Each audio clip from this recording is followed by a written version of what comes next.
Good afternoon everyone, it's Kay here again with part 2 of the card making series sponsored by Handyhippo. Following on from the romantic Valentine cards that I made with you last week, we are now looking at another very special event occasion in a woman's life, and that's her wedding day. And I've been asked to show you some wedding invitations that I've put together using products from Handyhippo. Just showing you a few. There is the baby breath flowers in fuchsia pink and yellow. There is also a pearl trim here which is absolutely delightful. It's 3 strands put together, and they've got little spaced pearls on them. Very, very effective for this kind of project. And then some beautiful ribbon, which is the Italian option. It's a silk and is absolutely delightful to work with, and a beautiful Italian options organza, very, very pale lemon ribbon, both of which have been wonderful to work with. I was also given some Do Crafts acrylic paint, which I've not actually used, and you'll see why in a little while. Some buckles made of acrylic in pearl shape, and last but not least, if I can find it, I don't know what I've done with it.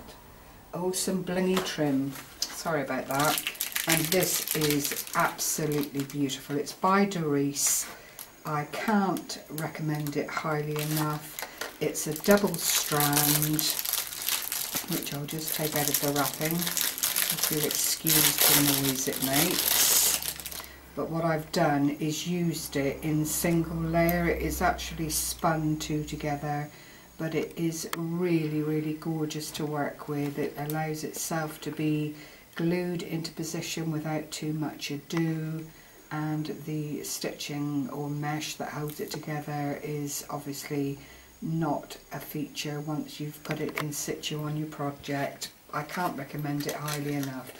I'm going to have to speed along because time is at a premium, and excitingly this week I'd like to introduce one of my design team colleagues, Jakki Douglas, who has been making favour boxes, hopefully to marry up with the invitation theme. So I'll rush through invitations that I've made today. This is the first one, and I've actually lined this C6 card. It's cream, as you'll see from the inside. It's a linen effect, and I've lined it over the top with parchment paper, having embossed it first through an embossing folder. Behind the hearts that are made from the parchment are little gold hearts, just to bring the colour forward, and I've used a little heart-shaped gem, as you'll see, and put invitation to marry up the colours up in the corner there. Very simple, very effective. The only problem you have when you're working with parchment paper is that you do see glue, and with hindsight I would probably use a clear glue dot, just something very tiny to keep it keep it affixed to one another, and then they've simply been placed on top of the parchment paper, so when you open up you would put your invitation insert inside, and that would be a nice invitation card, I think you'll agree. The second one is using the bling trim, as I mentioned earlier. I've also used a Martha Stewart heart punch along the edge here, which is also available on Handyhippo. The beautiful yellow baby's breath, a little bit of the yellow ribbon wrapped around a similar piece of card to the base of the card, and 2 hearts with the invitation on the bottom. Again, all that's required there would be your invitation, so that's number 2. The third invitation I made is using the cerise ribbon with 1 baby's breath flower you have to bear in mind when you're doing these invitations, postage, unfortunately, if you're fortunate enough to have all your invitees local and you can deliver them by hand, it's not such an issue. But if you have to post away, then clearly you don't want too many embellishments on the front. So this seemed to work very, very appropriately. I used a Sizzix die that I received from Handyhippo many weeks ago now, and just embossed it, and I think you'll agree it made a nice plate for the decoration to go on to another invitation. By choice I would have had something very much more delicate than that, but unfortunately this is the only invitation stamp that I have in my collection, so sorry if it looks a bit out of place and a bit chunky. The fourth invitation is this one, which I'm going to show you how to make today. I've used the same plate again, some ribbon slider buckles, a little bit of the pearl trim, and I've actually cut out from the Martha Stewart die just 2 hearts, which I'll then embellish and put onto the card, as you can see here. So I'll carry on with that as best I can, so that you don't actually have to spend too much time with me today, because Jakki will be, I'm sure, waiting in the wings with her favour boxes. What I've got here is half a sheet of A4 paper, which I've then folded in half. I've rounded the corners because I think that's quite a nice effect. I then have used another of the Sizzix dies, which is an embossing die, absolutely ideal for purpose for this kind of thing, which I'm just going to glue, now I'll use tape onto the front of the card. This really is super quick and easy. It doesn't take a whole lot of time, so if you're looking at making 100 or so invitations, this is not going to blow your mind, because the basic ingredients are actually the pre-cut Sizzix die, which is delightful. It's actually on special offer at the moment on the Handyhippo site. I'm going to have to turn this toward me. I'm keeping the peaked edge to the top this time. Last time I put it on the bottom. I'm going to eyeball and centralise that as best I can, so that then goes on to the white background. I am then going to get my 2 hearts that I cut out previously, and what I've also done using ribbon, and this is white organza ribbon because I wanted to keep the white theme, I've used a double layer. I've cut a length of the ribbon, folded it in half, passed it through the slider buckle, and now I'm going to take the back thread, fold it over, and with a hot glue gun stick it into the middle of the embellishment here so that it hangs down. And to keep this so that it looks like it's there by design, I'm folding this over using my eye more than anything else to try and get the 2 bows the same, and that's not too bad at all. You don't need too much of the glue, too much will actually spoil it. I'm then going to bring the strands of ribbon down, fold the 2 of them in half with the crease side again like I did last week away from me. I am going to cut at an angle so that I get the swallowtails on the ribbon again, like so. I am then going to take my cut out heart, add a little bit of glue again to the back of the heart, making sure that I've got the right side facing. I am just going to add that to the heart. I've got glue strands everywhere, do excuse me.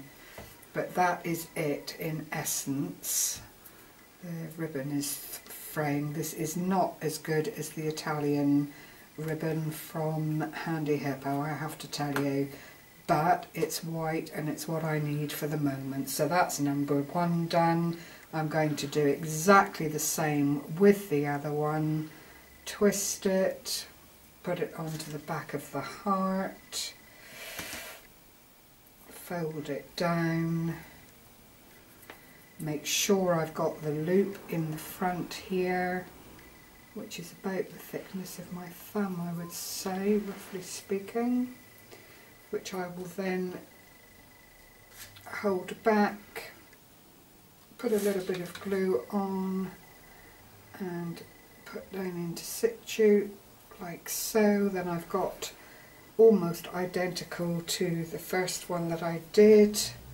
You can't really rush when you're using a hot glue, but I am aware of time and I've been asked to keep this quite quick in essence. The next thing I'm going to do, again for the purposes of the video, I would probably use some double back foam tape or something of that nature just to raise it off the work. I'm just placing them either side of the outer aspect of the die cut, like so. So the two of them are there together, and you'll already see that the card is starting to take shape. I then have my string of the scattered pearl, I want to call them, trim.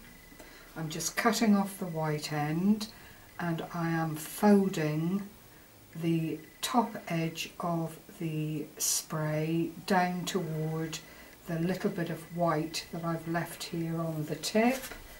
So I'm going to glue this, anchor down one side and hold. Do be careful using hot glue guns, they are nasty, they can give you a really spiteful burn if you happen to catch them in the wrong way. Try and fold the trim the way it wants to go rather than forcing it to do something that it actually probably doesn't want to, and that then gives you a little extended floral or looped affair there. What I will then do,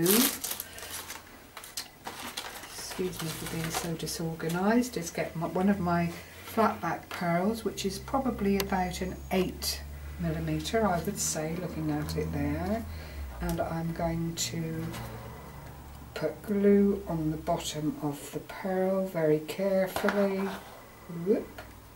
I'm then going to add that behind the pearl because I really don't want all the workings of this being put together to show, and that then will sit in the centre of the card, and because it's slightly raised by virtue of it being several layers of the trim, if you pull back your ribbon it gives you a clear area there to put that into. You'll see that you get this very delicate, pretty look to the invitation.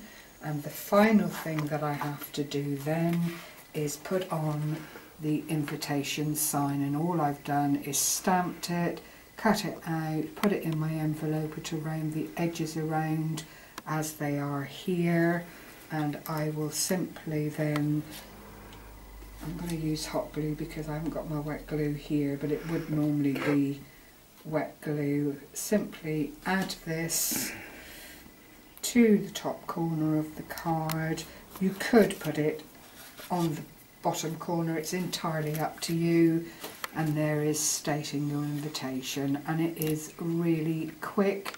I hope you agree that it is a very weddingy sort of invitation card.